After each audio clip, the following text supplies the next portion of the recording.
Një muaj para burgim ka caktuar gjykata themelore Gjakovës Astrit Isufit, i dyshuar për vrasjen e dy vëllezërve të gruas së tij në Goluboc të Malishevës. Siç thuhet në kërkesën e prokurorisë për caktimin e masës së paraburgimit, shkak i këtij incidenti ishte bërë një fjalosje mes palëve, kur Isufaj kishte shkuar ta merrte bashkëshorten pas ceremonisë së varrimit të babait të saj. Vëllezërit e saj, tani të ndjerë, kishin nisur një fjalosje, marrë parasysh dhunën e ushtruar ndaj motrës së tyre nga Isufaj. Fjalosje kjo që dyshohet se çoi deri tek të shtënat. Por i dyshuari Isufaj, përballjen me organet e drejtësisë, nuk e ka për herë të parë. Në prill të këtij viti, ai ishte arrestuar për dhunë familje ndaj gruas së tij, për çka ishte dënuar me 5 muaj burgim dhe 800 euro gjob.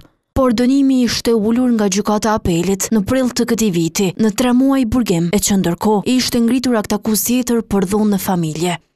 Për recidivistët, avokatët vlerësojnë se ka nevojë që dënimet të ashpërsohen e jo të ulen.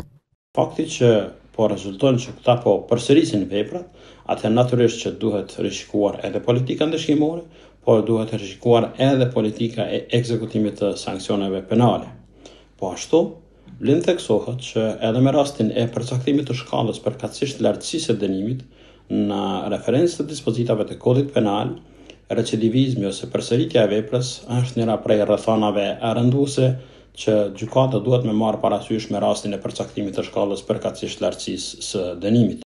Gjatë monitorimit të proceseve gjyqësore, Instituti i Kosovës për Drejtësi ka theksuar se në rastet e politikave ndëshkimore të rasteve penale, gjyqtarët karakterizohen me ndëshkime të buta. Gjetjet kryesore të IKD-s për veprat e armbajtjes paleje në periudhën 2022-2024, shumica e dënimeve ishin me gjob, ndërsa dënimet me burgim janë jashtëzakonisht të rralla. Konkretisht, nga 147 raste të analizuara, 128 dënime ishin me gjob, 18 me burgim me kusht dhe vetëm një rast me burgim efektiv.